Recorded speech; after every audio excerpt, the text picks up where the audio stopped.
Alright, so, when Natalie died, I did everything I could to try to find her. I had to stop to try to clean up the mess that people were making. Busy going at each other's throats immediately. Natalie's family was too busy going at throats to be busy trying to find Natalie.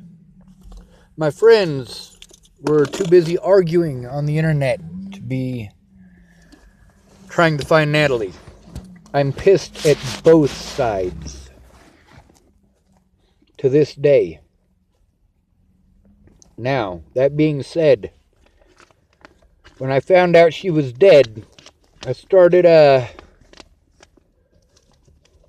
trying to find her killer, but also trying to expose the wrongdoing of the officers involved.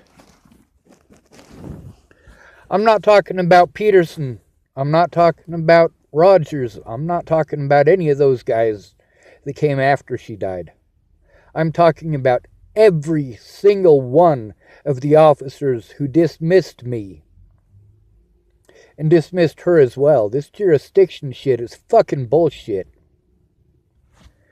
If I gotta go down as the fucking bad guy, so be it. If you guys want to point at me and pretend like I'm the villain, so be it. I don't mind playing the part. I just will not be the part. I've exposed nearly everything wrong with our system as far as this goes. A protection order is just a piece of paper. This jurisdictional bullshit is too easy to jump across. It's too easy for the bad guys to get away with this bullshit. But the other thing is, these officers thought they were involved in some sort of clandestine operation where they had to lie, cheat, steal, and be deceitful in order to catch a murderer. Obviously, I'm not a murderer. Now, though those officers told me that I'm free to go, Detective Peterson told me later on the telephone that although he knew I didn't do it and his partner knew that I didn't do it, that they had proceeded with investigating me almost exclusively,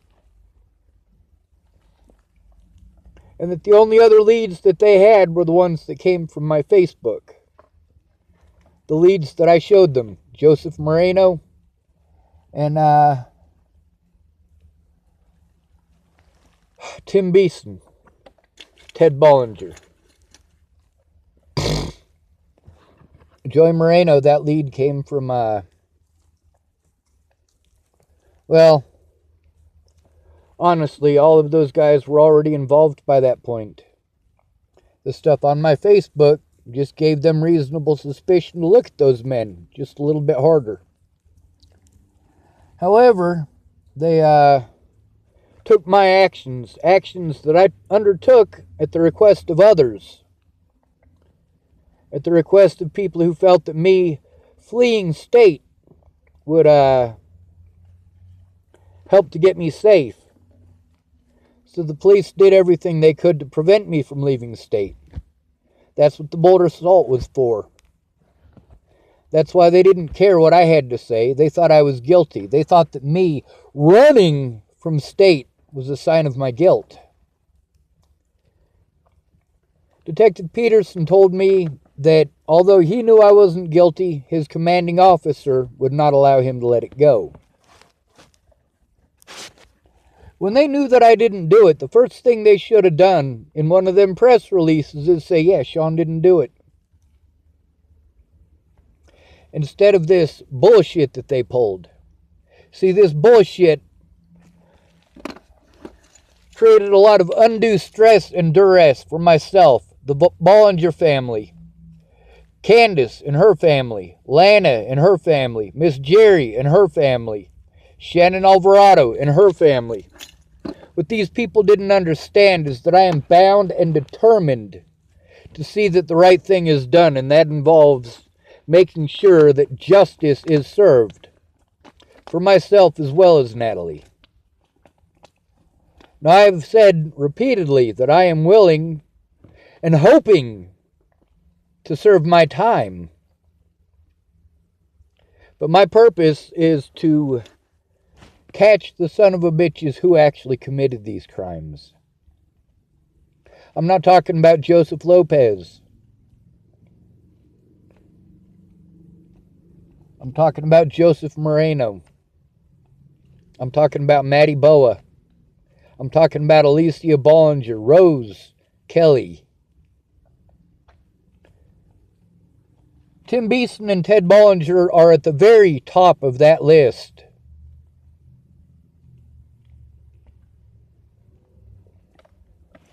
The scariest thing for me before Natalie was killed was when the man who stole her dog held her to the floor and was screaming in her face. When that man was contacting me to kill me, threatening to kill my life, to end it. After Natalie disappeared, he was threatening to put myself and Joseph Moreno in the ground, as I knew he would. But that's fine, is it not?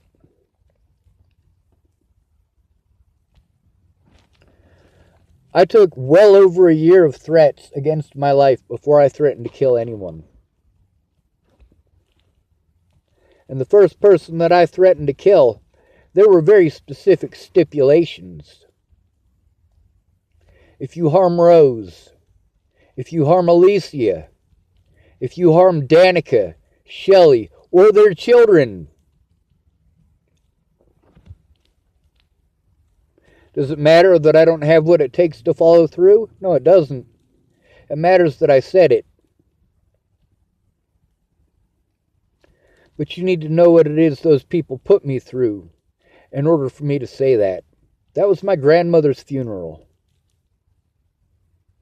After Natalie died, I did the best that I could. The best that I could. First, to find her. Then, to keep her family safe. Her family safe. From her actual predators.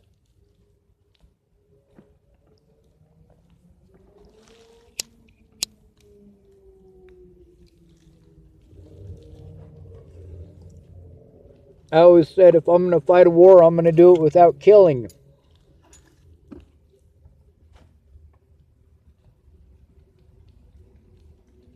Do the right thing because it's the right thing to do.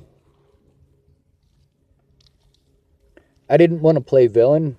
I was pegged that way. And the more villains came after me and assumed the worst in me, the more I screamed for help. Then again, I'm nuttier than fucking squirrel turds. What the fuck did you expect from me? I'm a fucking extremist. You should be thankful I'm not a Christian. You should be thankful I'm not a Muslim. You should be thankful I don't believe in killing. Oh, I believe it exists. I've seen it with my own two eyes.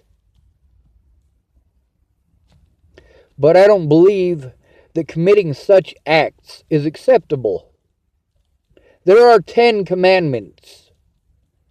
5 of those commandments are how to treat your fellow human being in the way that you would want to be treated.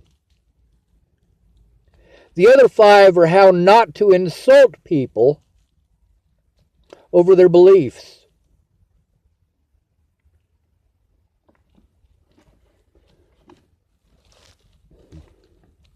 There's been talk over the last few years about making changes to the Constitution.